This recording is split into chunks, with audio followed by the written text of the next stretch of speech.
Assalamualaikum warahmatullahi wabarakatuh. Baiklah anak-anak, ketemu lagi dengan Ibu Tati Sumira. Eh, untuk kelas 9, Ibu akan mengajar di kelas kalian, yaitu mengajar ilmu pengetahuan alam.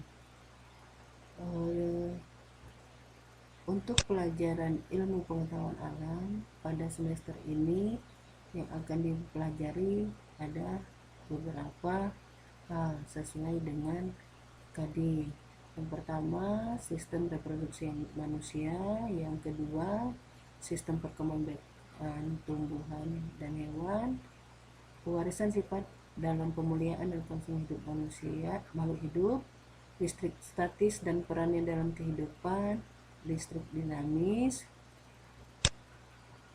Selanjutnya nanti kemahanitan dan pemanfaatannya dalam produk teknologi, bioteknologi, partikel materi dan penggunaannya dalam kehidupan sehari-hari, tanah dan keberlangsungan kehidupan, teknologi ramah lingkungan.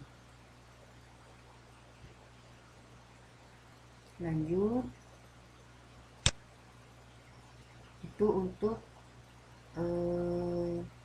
semester 1 dan 2 ya.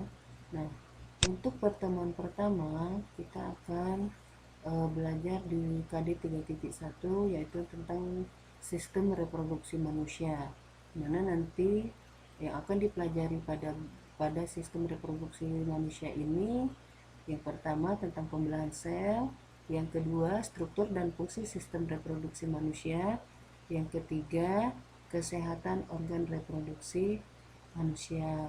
Lanjut nak ya. Pertemuan pertama atau pertemuan ke-1 ini kita ambil di KD 3.1, yaitu menghubungkan sistem reproduksi pada manusia dengan menghubungkan sistem reproduksi pada manusia dan gangguan pada sistem reproduksi dengan penerapan pola hidup yang menunjang kesehatan reproduksi. Adapun tujuan pembelajaran kali ini, yang pertama peserta didik mampu memahami pembelahan sel, yang kedua peserta didik mampu memahami proses spermatogenesis dan oogenesis. Ini 1 dan 2 ya nak, maaf kalau pengetikannya salah. Lanjut, di sini nanti yang akan kita pelajari pertama sekali yaitu tentang pembelahan sel, di mana nanti pembelahan sel itu akan dibagi menjadi 2, yaitu pembelahan secara mitosis dan pembelahan secara meiosis.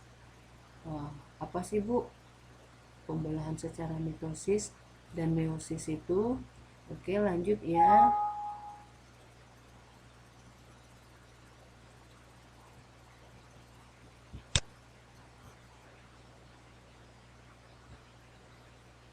Oke, lanjut. Kita di sini akan Ibu jelaskan dulu pembelahan secara mitosis. Di sini sudah jelas pembelahan secara mitosis ini, nanti bisa kalian baca di PowerPoint Ibu ini. Nah, di mana tahapan mitosis itu nanti ada yang namanya interfase, profase, metafase, anafase, dan telofase. Nah, pembelahan mitosis itu sendiri yaitu pembelahan yang menghasilkan dua sel anakan dengan materi genetik yang identik dari sel induk. Jadi istilahnya identik itu berarti sel yang dihasilkan itu nanti akan sama atau identik dengan sel induk. Terus pembelahan secara mitosis terjadi pada organisme yang mengalami pertumbuhan, perbaikan atau reproduksi aseksual. Kalau aseksual sudah diketahui berarti dia perkembangannya secara tidak kawin.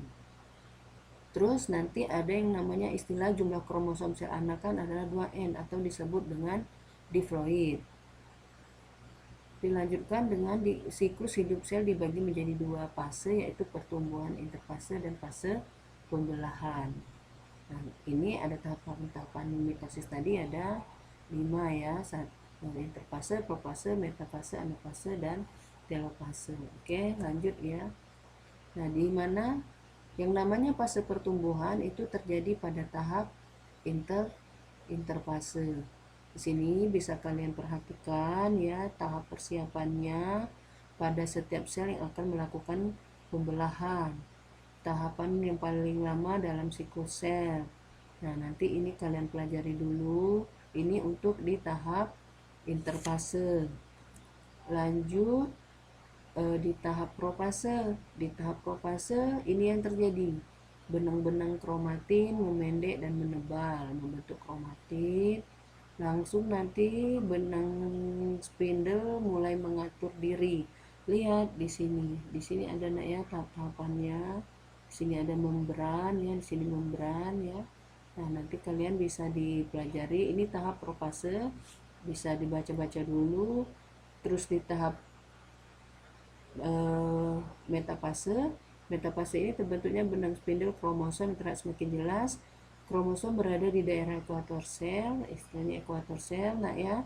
Terus setiap kromosom masih terdiri dari dua kromatin, belum berpisah ya. Terus pada setiap sentromer ada dua kinektor yang masing-masing dikaitkan dengan dua spindle. Nanti ini bisa kalian tahapan amati lagi. Lanjut, fase pembelahannya sudah masuk di fase anafase.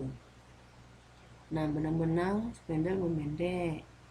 Terus kromatin menuju kutub yang berlawanan, mulai terjadi sitokinesis atau sitokinesis sudah dimulai. Nah, benang-benang spindlenya sudah mulai memendek ya. Itu pada tahap anafase. Terus pembelahan ini tahap telopase.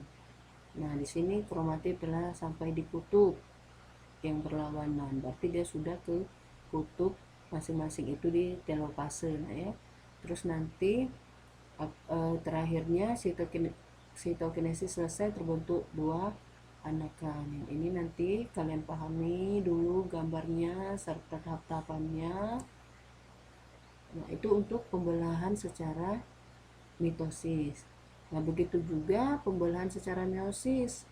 Pembelahan secara meiosis ini merupakan pembelahan yang menghasilkan anakan dan jumlah kromosom setengah jumlah kromosom sel induk. Jadi selnya yang dihasilkan setengah dari jumlah sel induk.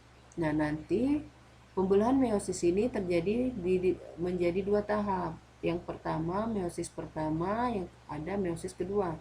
Di meiosis pertama ada yang namanya profase. Kemudian profase 1, metafase 1, anafase 1, dan telopase 1. Kemudian di meiosis kedua nanti akan terjadi profase 2, metafase 2, anafase 2, dan telopase 2. Nanti bisa kalian pahami lagi di sini. Lanjut. Nah, ini proses pembelahan secara meiosis 1. Berarti kalau meiosis 1 dia profase 1. Nah, sini nak ya, profase 1 apa saja membran intim yang hilang, misalnya terbentuknya gelondong pembelahan. Ya, nanti kalian amati profase 1, metafase 1, anafase 1, telopase 1. Nah, di sini mungkin agak ini nak ya, apa gambarnya tidak bisa keluar. Oke, lanjut. Nah, profase 2 begitu juga di profase 2 sel-selnya nukleus dan nukleusnya sudah mulai menghilang kembali. Nanti bisa kalian pelajarin di sini nak ya. Terus metafase 2, anafase 2, telopase 2, telopase 2. Nah, jadi untuk hari ini Ibu minta kalian pelajari dulu materi yang sudah Ibu kasihkan ini, pelajari dulu PowerPoint yang sudah Ibu kasihkan sampai pada fase pembelahan meiosis 2. Jadi hari ini Ibu harapkan kalian bisa memahami dulu apa tentang pembelahan secara mitosis dan meiosis, dimana tadi kalau mitosis itu terjadi induknya yang dihasilkan selnya sama dengan induknya. Terus ada 5 tahapan kalau pada fase mitosis, sementara kalau pada fase meiosis terjadi 2 tahapan, ada pada meiosis 1 dan meiosis 2. Di dalam setiap tahapan ada hal-hal yang terjadi, misalnya di tahapan mitosis 1, mitosis ada apa sih yang terjadi di anafase, interfase, dan lain-lain. Untuk sekarang kalian pelajari dulu, nanti ibu minta kalian mengungkapkan kembali dengan versi kalian tentang pembelahan mitosis dan pembelahan miosisnya. Jadi untuk hari ini itu saja yang mungkin bisa ibu jelaskan pada kalian. Silahkan belajar lebih dahulu. Terima kasih. Wassalamualaikum warahmatullahi wabarakatuh.